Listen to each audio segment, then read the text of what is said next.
so this is where we ended up. I didn't turn on my recorder. But I did now. Okay, so we should be recording. All right, so these terms are Latin-based. If you look at the EU, that is a prefix in Latin which means true. Karyotic refers to caryon, K-A-R-Y-O-N. Karyon is a suffix which would mean kernel, like a corn kernel. And that's really what they called the nucleus before they actually called it the nucleus. When they first found it and saw it, they wanted to call it something, so somebody called it a kernel. So this means these are cells that have a true nucleus, and if you look at that cell there, you will see you have this big, huge nucleus, and it's a big kind of bluish purple thing there in the center. And all cells that are eukaryotic do have that nucleus. That's driving me nuts. All right. So there are only two categories of cells on this planet. The eukaryotes, which do have the nucleus, and then you see the prokaryotes. Pro, again, you're looking at a prefix, and pro would mean, it means actually before. Now, of course, today the meaning has changed. We say like pro golfer, pro athlete, which means the best or very good, but actually for Latin it would technically mean before. So this is again karyon, which would be the kernel. So this would be before the kernel, which is the nucleus. So there isn't really a nucleus.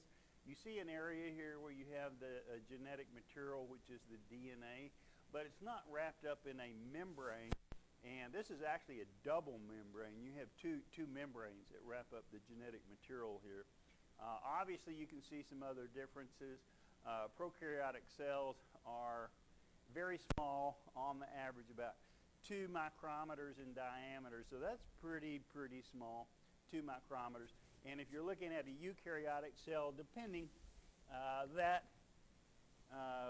if it's an animal cell, on average, it's about 10 micrometers in diameter. If it's a plant cell, you're looking at about 35 micrometers in diameter. This one happens to be an animal cell.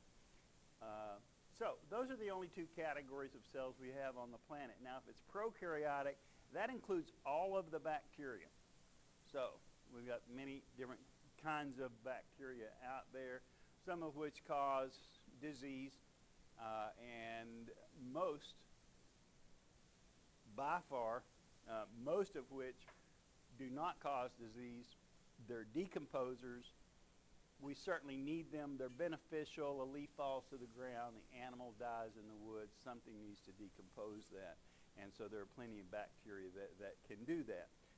We have soil bacteria that provide many nutrients and do have the ability to convert, say, atmospheric nitrogen into a form that's water soluble, so the plant can take up the nitrogen, and then an animal can eat the plant, and then we can eat the animal, and then we get our nitrogen, which is a major component of protein.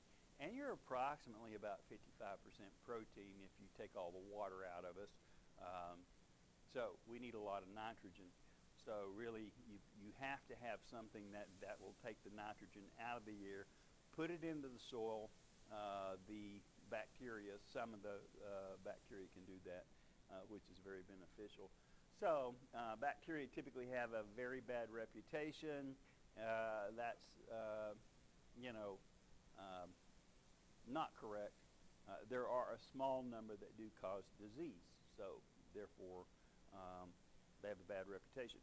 Most of us are not thieves. I'm not a thief. I do remember once stealing a little piece of bubble gum when I was a child, and I felt so horrible and guilty about the whole thing that after that I was like, my heart was just boom, boom, boom. I thought, no, I can't. I'm not a thief. It's not something I can do. Most people are not thieves. Yes, there are some people who are, by and large, most people are really good people, and I do believe that. So, you know, you can't just because you've got a few thieves out there, that doesn't make all human beings thieves. Um, and just because there are a few bacteria out there that can cause disease, that doesn't mean they're all horrible. By and large, most of them are very beneficial. So when people say bacteria, a person's mind automatically just goes to, oh, these are horrible. These are bad. They cause disease. You know, you need to hopefully try to rearrange your thinking there to, you know, these are very beneficial. These are great. Some of them cause disease, sure, but that's a minor number compared to the ones that are very beneficial. And there are many other differences. As you can see, the eukaryotic cell, because it's large, you have internal organelles. So they have different functions, structures with different functions that are necessary for the operation of that cell. And when you get into the prokaryotic cell, you're really not seeing organelles that are visible. And technically, there's only really one organelle there in a prokaryotic cell, and they're so very tiny, you're not going to be able to see those. And they're not surrounded by a membrane. The organelles that you have in a eukaryotic cell, all of these, whether it's this little blue line right here, or whether you're dealing with something like this, there's a membrane that surrounds that. The nucleus, in your book, will be called an organelle. Some books do not call it an organelle.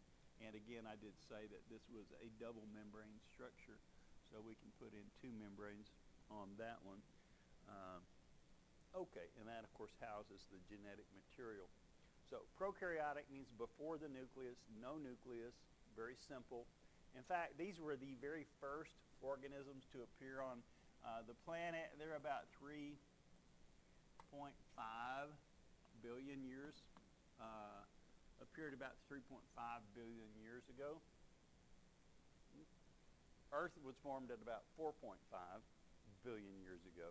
So about 1 billion years after the formation of Earth, we had the first life form, was a bacterium. They ruled the planet. They still do. Bacteria cover everything. They cover the desk that you're sitting at. They cover your body. They cover your clothing. They cover the floor.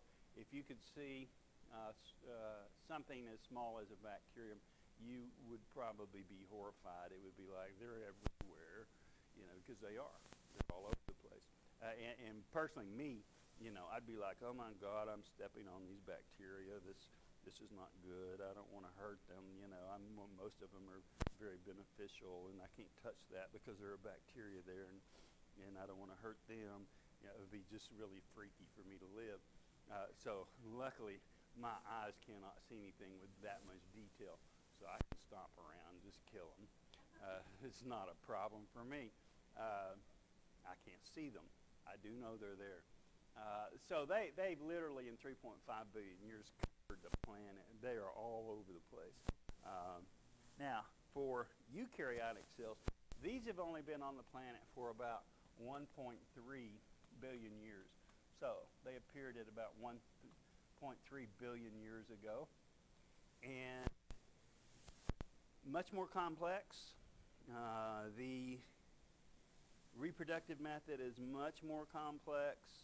And they've developed a really unique form of reproduction, which is called sexual reproduction. And that is really, really catapulted them to a point where they create a tremendous amount of genetic variability. I mean, you know, one reason we have sexual reproduction is because it does create genetic variability. You have the male producing the sperm. We're talking about animals. Female producing the egg, and obviously those two get together. Well, you know, you're getting 50% of the genetic material from the mom and 50% genetic material from your father. So you're actually one half mom and one half dad. You know, so, and if you look around the room, no two of us are the same unless it's an identical twin, and that's a little bit different story. But they're not all that common. So there's a huge amount of genetic variability, and then of course we have all the different animals and the plants and fungi, all the fungus. Those are going to be eukaryotes. And then also a group which we just typically call the protist, the protistans. And those are things like an amoeba, all of the algae, and another group that you may not be familiar with at all called slime molds. Slime molds, I love them. They're great. Totally adore slime molds. They kind of crawl around the forest floor and engulf, as they go. Completely absorb a leaf and then get bigger and move on as a slimy mass, and and they'll sometimes produce this structure that will grow up, and it's called a fruiting body, and it'll produce little spores at the top of it. The spores will be released, and then wherever those are released, you have these little amoeba things that will grow from the spores.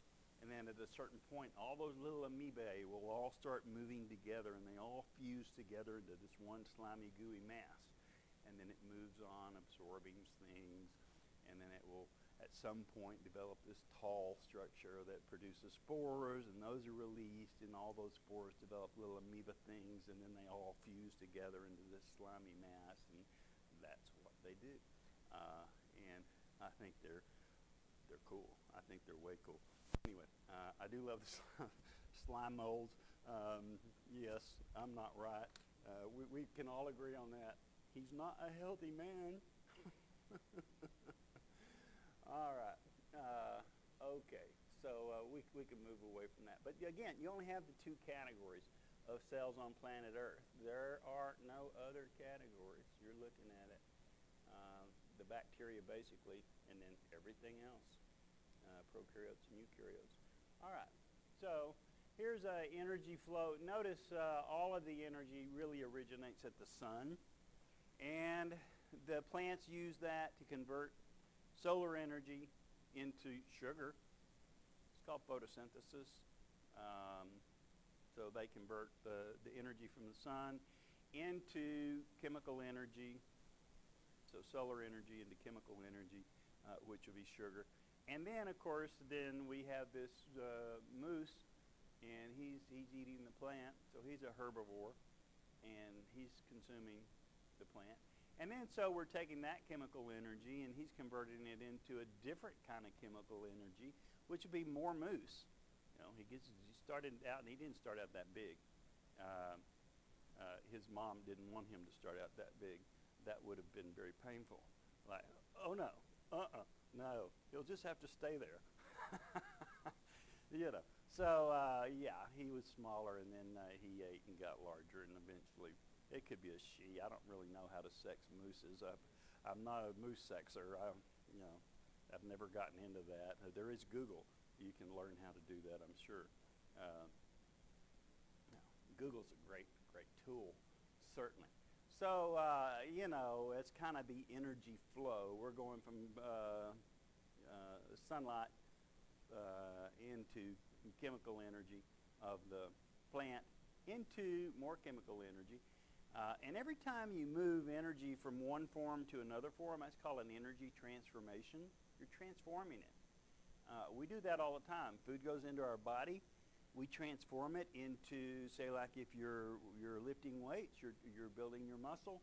So we're taking some of that food, chemical, and we're converting it into another chemical, which is called protein, to build the muscle. But anytime you're converting one kind of material into another kind of material, in that case from one kind of chemical energy into another kind of chemical energy, there's always going to be an energy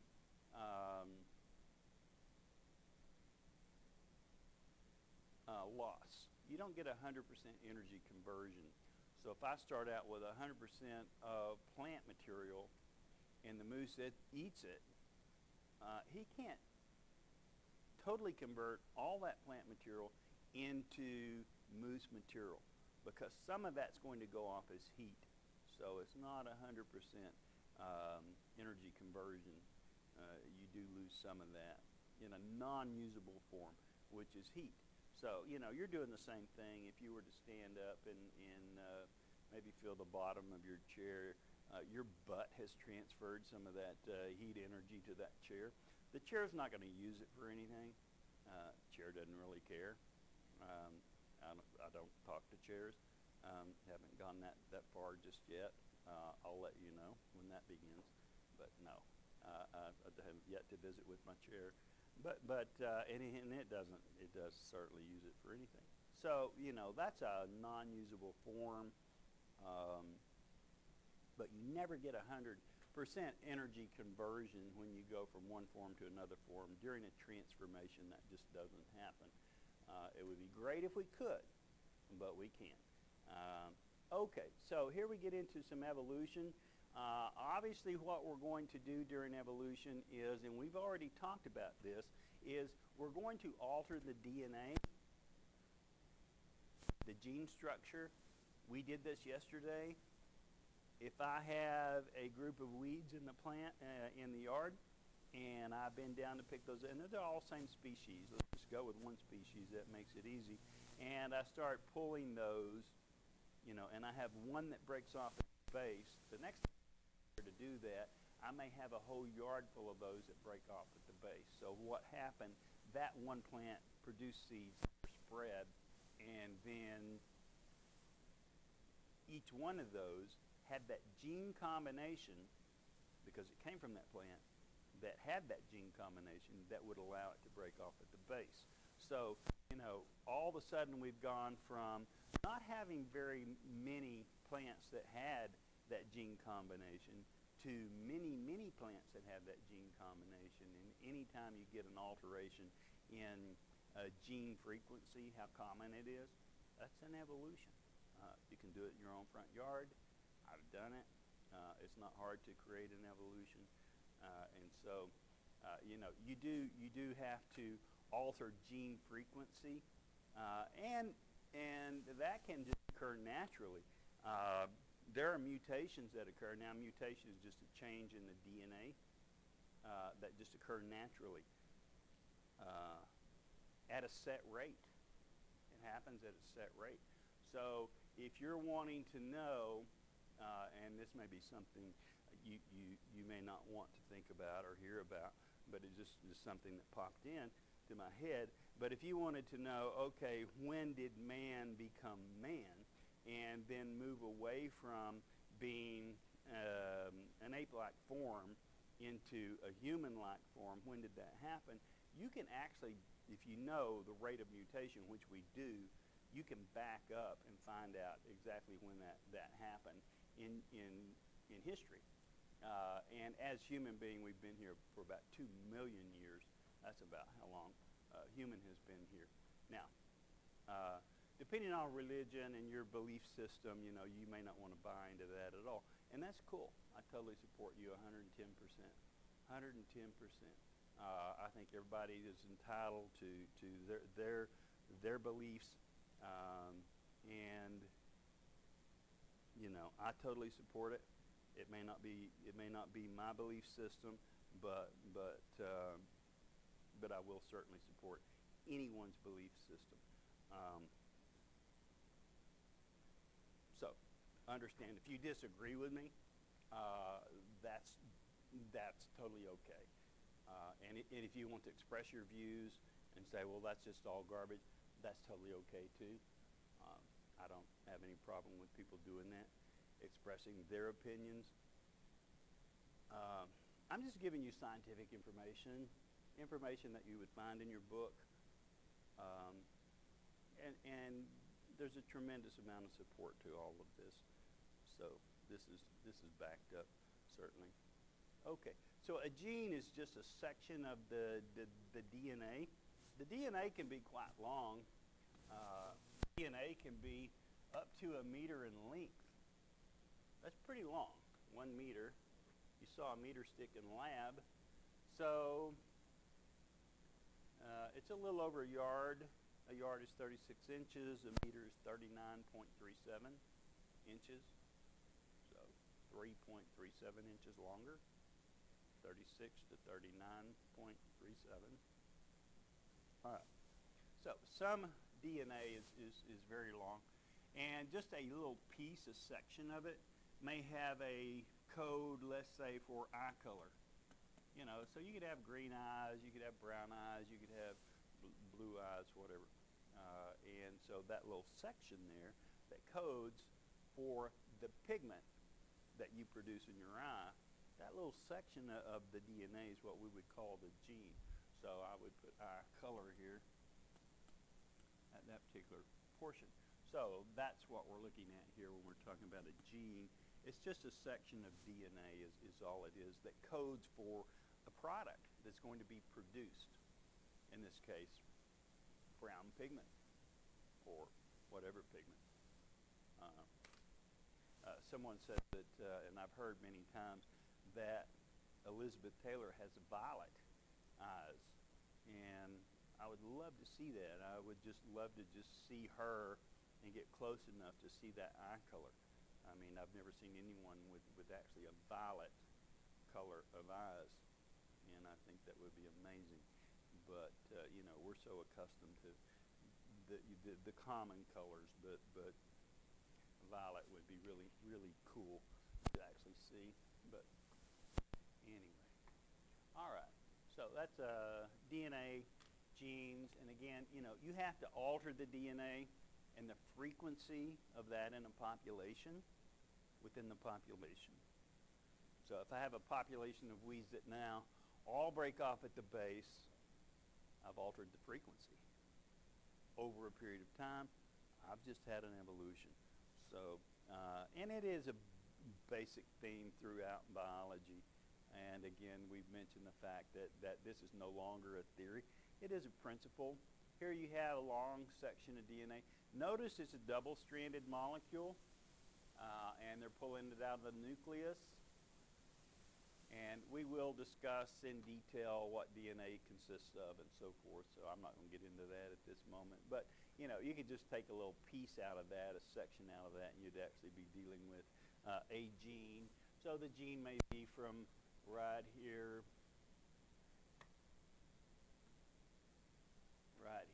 to, let's say, down here, and there's your gene on the DNA molecule. So that codes for eye color, or many other things. Maybe the production of the enzyme in saliva. You have an enzyme in saliva. So it breaks down starch. So if you eat a cracker, it will break starch into sugar. But we don't normally eat a cracker so that we would like take cracker and put it in our mouth and let it just slowly dissolve so that it would become sugar. We chew it and swallow it and put a chunk of cheese on it, or, you know, whatever. So yeah, we don't take the time for that. But it would. It would. If you gave it that kind of time, it would certainly do that. Would become sugar. It becomes maltose. There's malt sugar, which if you like malts, you can get a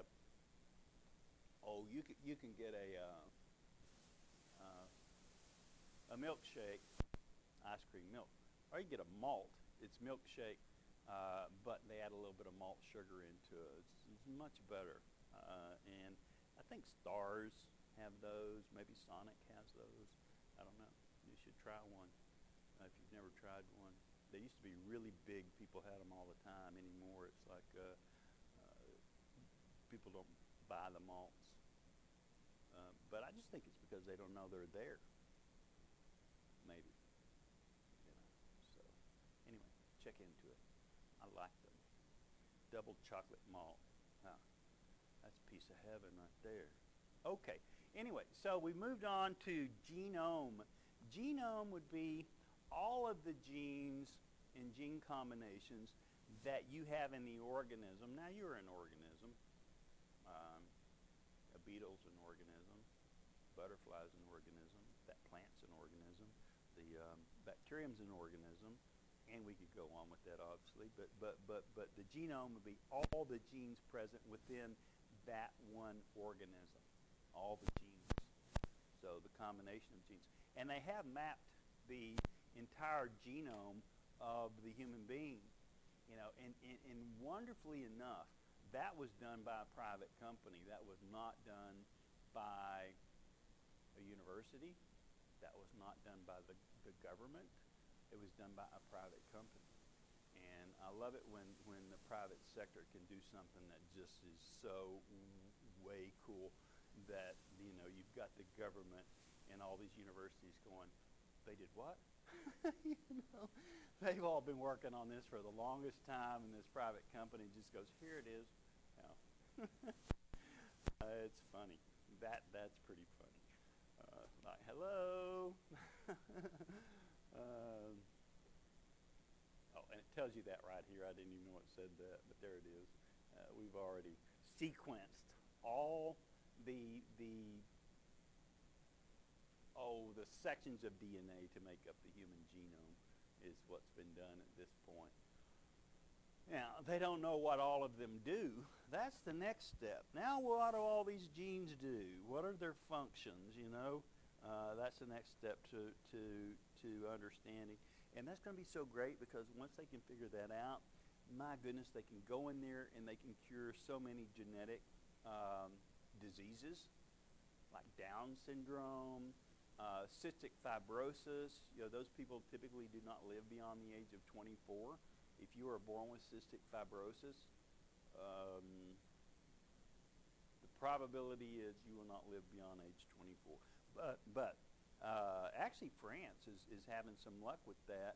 They have where they insert the correct DNA because there's a malfunction. There's a mutation in the genes of the lung cells that basically do not allow them to get the correct gas exchange. And that's a longer story than that. I'm just cutting to the chase on that story. But what they have done in France is they've inserted the correct gene into a virus that will infect lung cells. And so they insert that virus into, of course, obviously the individual who has cystic fibrosis.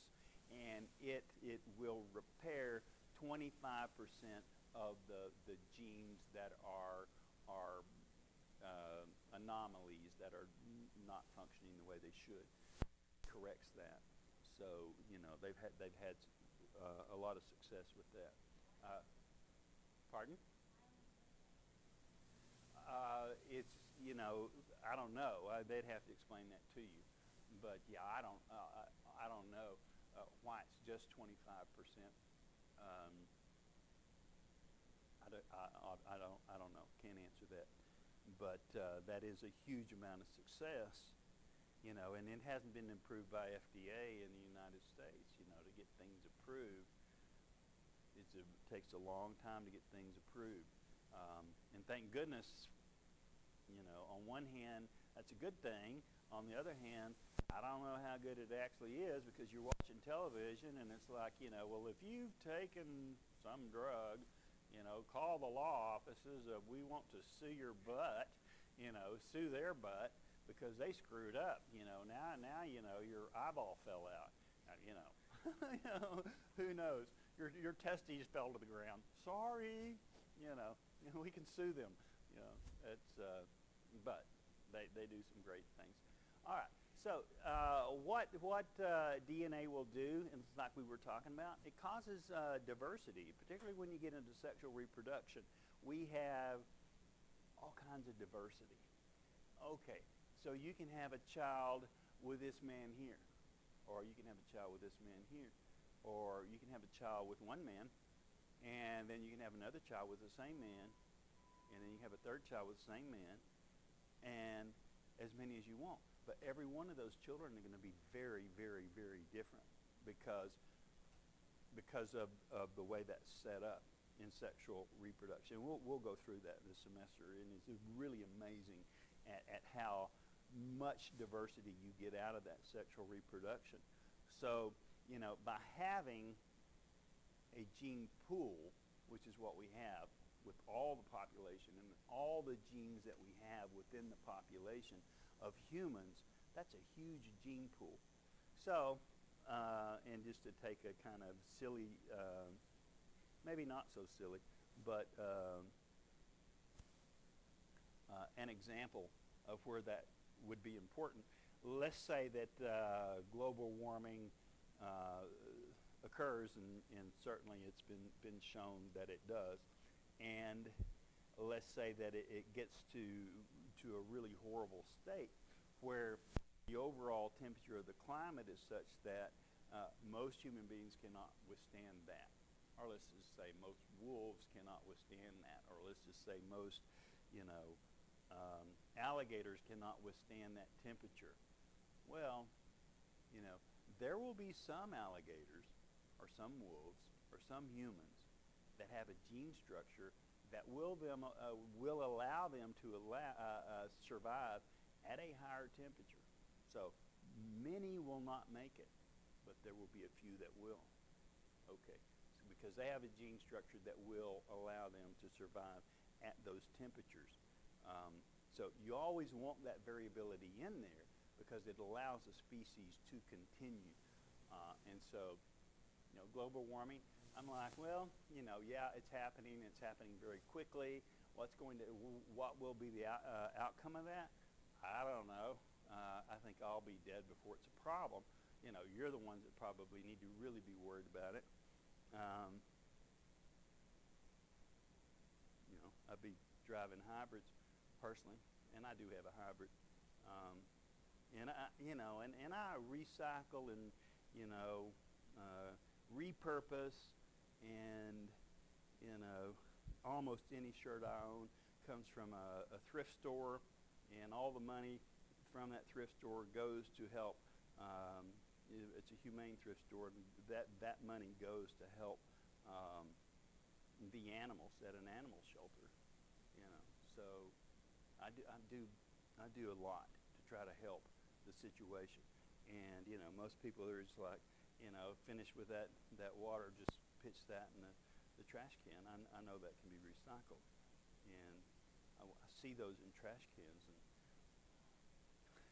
I really want to go down there and take them all out, but I'd be spending all my time taking out bottles and things out of trash cans because people are not wanting to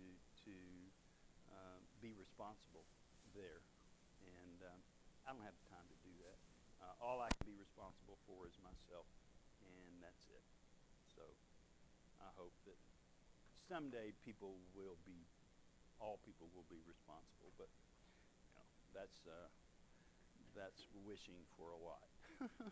That's probably wishing for a little bit too much.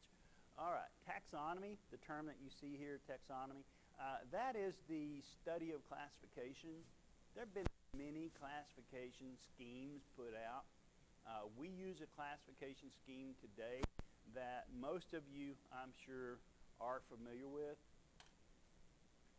And let's just see if it pops up next. Nope, it didn't. All right. So, taxonomy.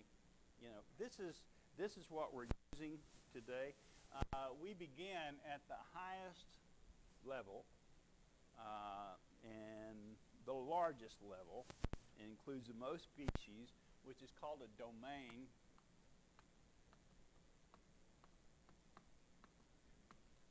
And I'll give you an example of that. Just one. It's called Eukarya. Okay, so Eukarya, that obviously is anything that's eukaryotic. Has a true nucleus. That double membrane is, on average, pretty large.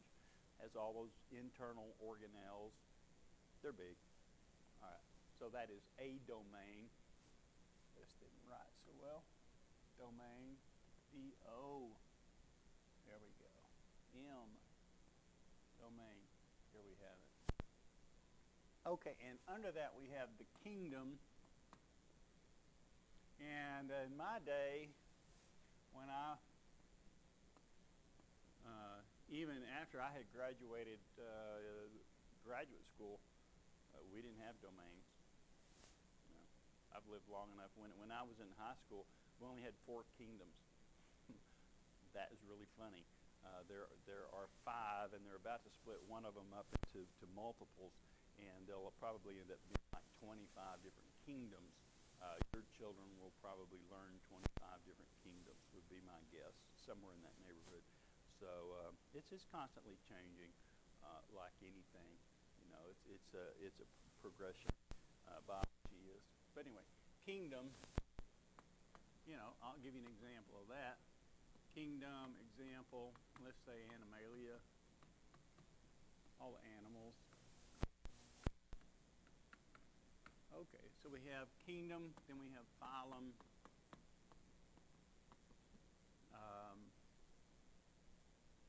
So there are several phyla that make up any kingdom, and then we get into class, several classes that make up any one phylum. And then we have order, several orders that make up any one class. And then we have family, several families that make up any one order. You have a genus, and the same, several genera that make up any one family. And then the most specific in the general hierarchy would be what we call the species. And interestingly enough, species is both singular and plural. You don't say species. It's always species. Whether you're talking about 1 or 2 or 12 or 3,000, doesn't really matter. These two together are what we commonly call the scientific name.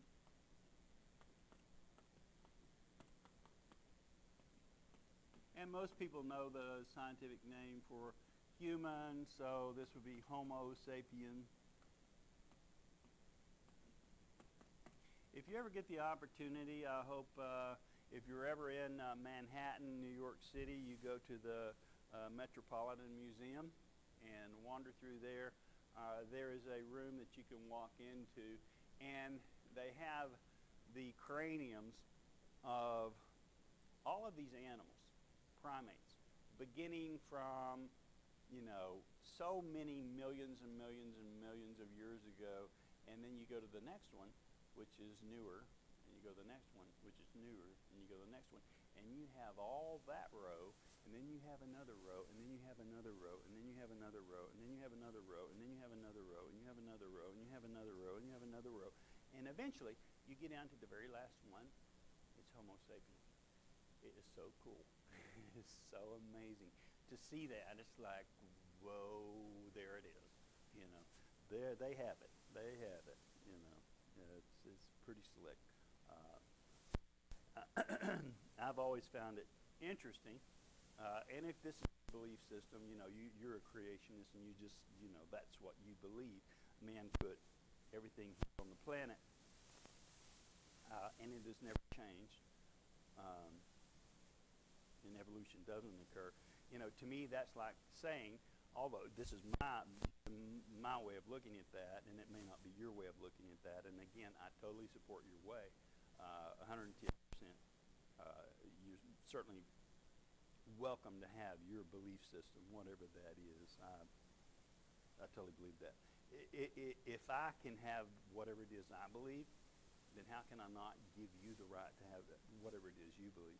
So, if you think, well, okay, so God put this animal on the planet, and then 500,000 million years later, he took that one off, and then he put the next one because it's recorded in geologic record. And he went, wait a minute, I can improve on that. So I'll put this one down here.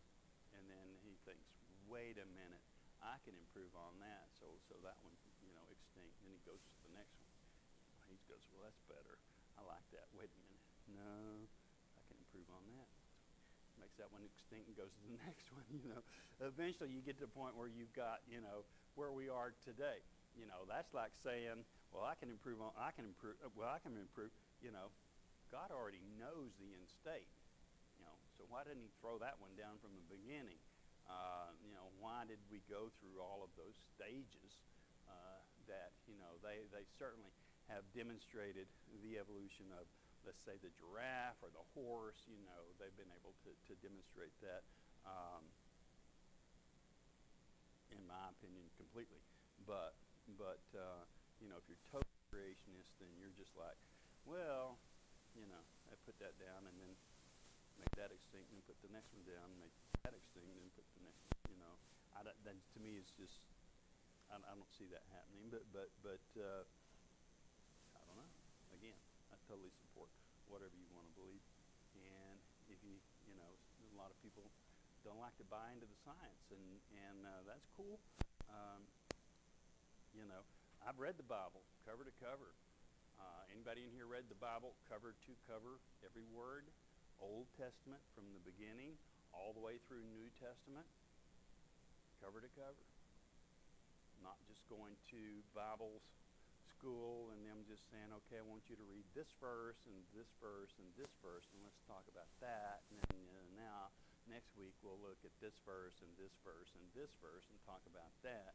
But you personally read the whole thing from cover to cover, because that's when you, I think, can form your opinion without anyone telling you what to think.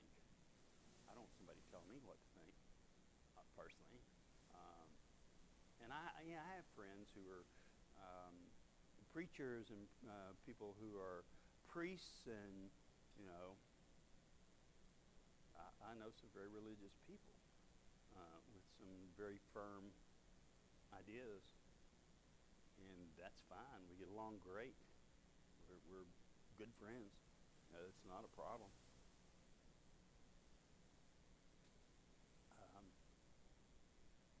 Okay. Anyway, even the Pope. I don't know about Pope Francis, but I think he's more cool than the others. God may shoot me for that. May take me out. I'll have a heart attack right now. You're gone, buddy. But I like him. Isn't it Pope Francis, the new one? Yes, isn't it? I think it is.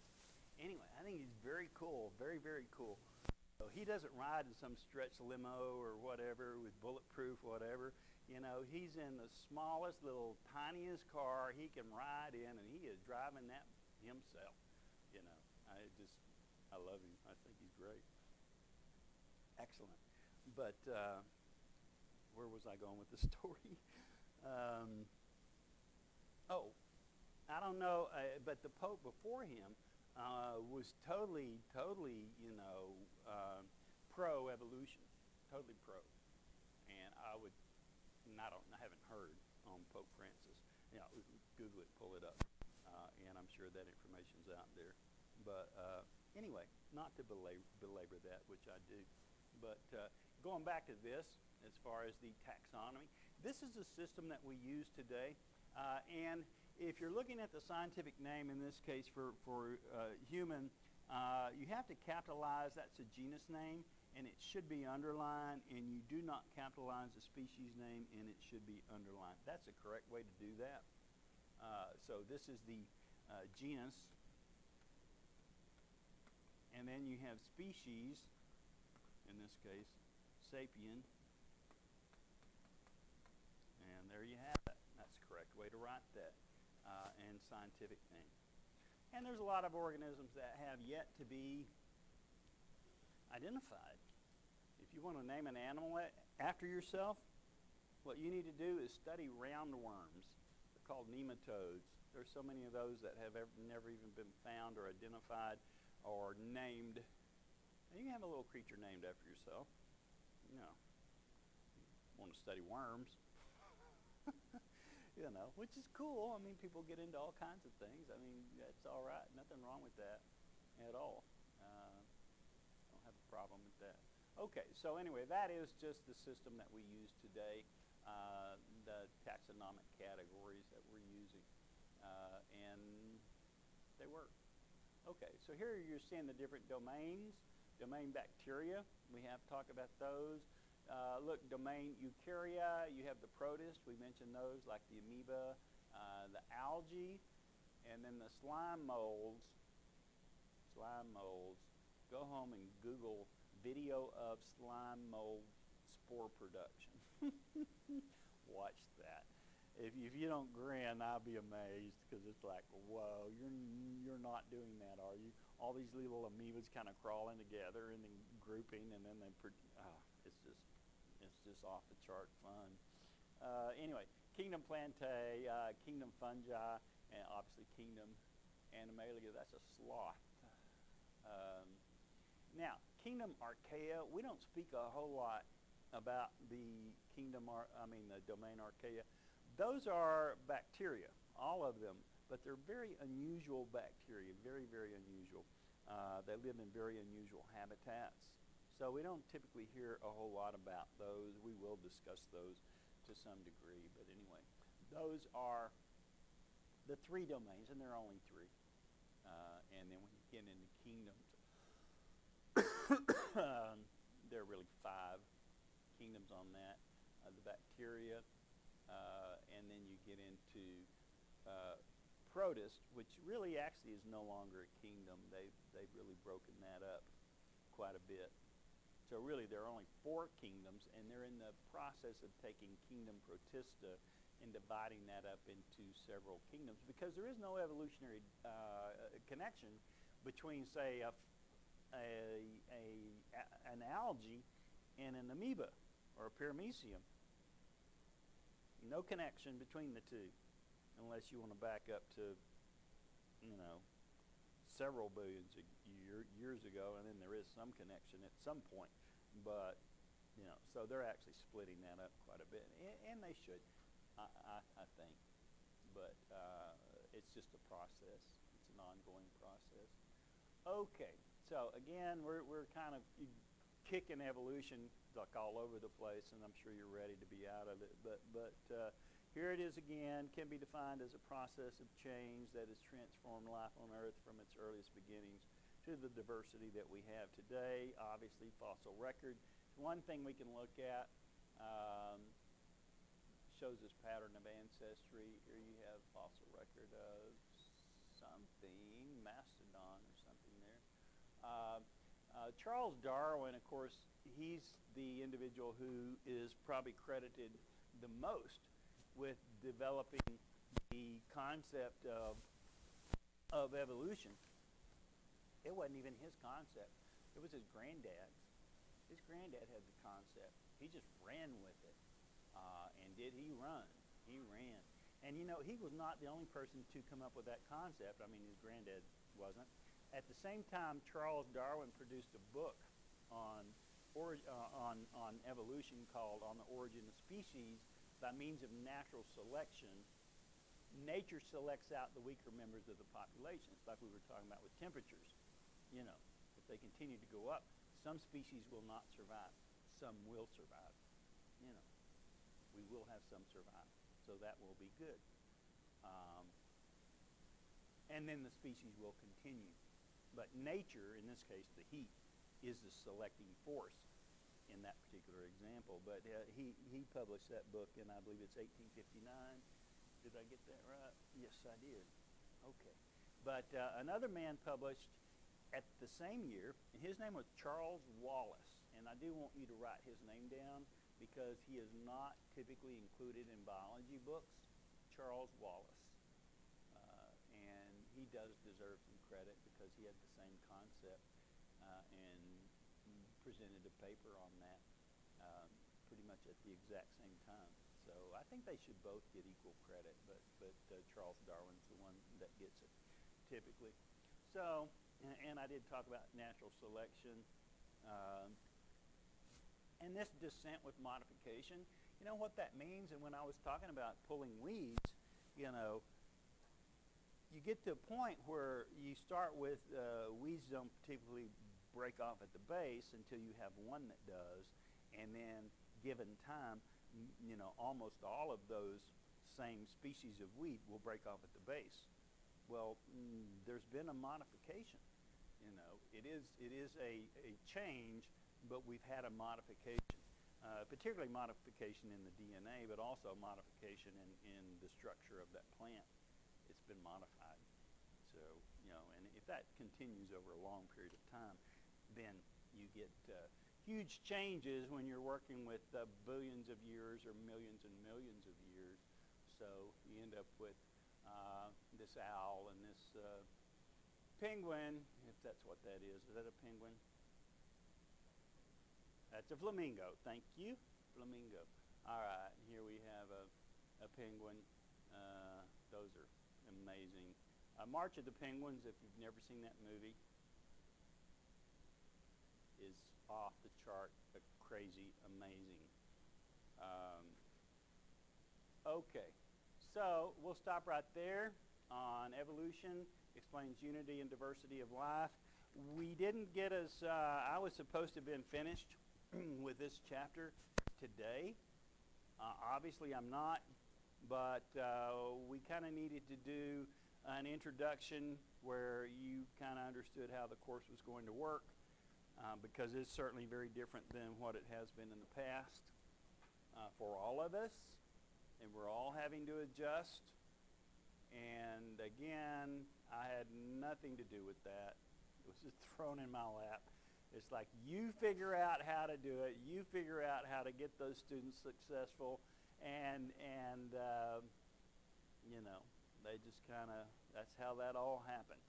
And there it is.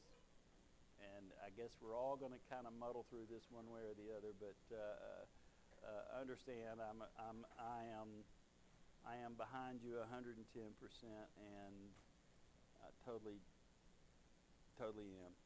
Okay, so there is another video. We'll stop there.